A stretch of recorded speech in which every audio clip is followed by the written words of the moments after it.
Hey, Nick here. I'm reading the most amazing book. It's about a baseball player in Japan in the 1970s. I learned so much from reading books like this one. Even though the story is made up, it is based on real people in a real place. Did you know that baseball is one of the most popular sports in Japan? An American English professor introduced baseball to Japan in 1872. I picked up this book because I'm interested in baseball, but I'm learning tons about Japan. For example, baseball is so popular in Japan that some people there are surprised to find out that it's considered the national sport of the United States. When we read books set in a different time or country, we experience how people in that time and place might see the world, or their cultural viewpoint. But what exactly is culture?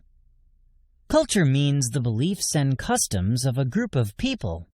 When people are raised in different cultures, they do things differently. Culture influences what we do.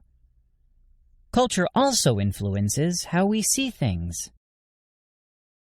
Cultures differ in many ways. For example, different cultures have different foods, religions, customs or ways of doing things, different systems of education, even different ways of greeting one another. Books about other cultures, especially those written by authors who live in another culture, can make a culture come alive. We hear how the characters talk and learn about how they live. Details about what they eat and what their homes are like are part of the story, and it's fun to learn about them without having to pay for a plane ticket.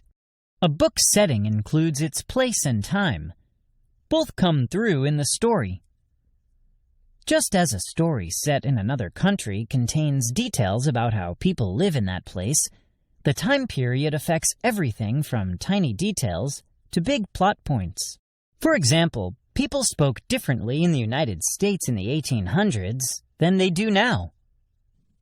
Even people living in the early 1960s communicated differently. Cell phones and the internet didn't exist then. When you read, ask yourself, how has culture affected the author? Keep an eye out for where and when stories are set, and for the ways in which culture has influenced the author and the work. So, this book about the Japanese baseball player was really great, and the author's use of details made his Japanese culture come alive for me.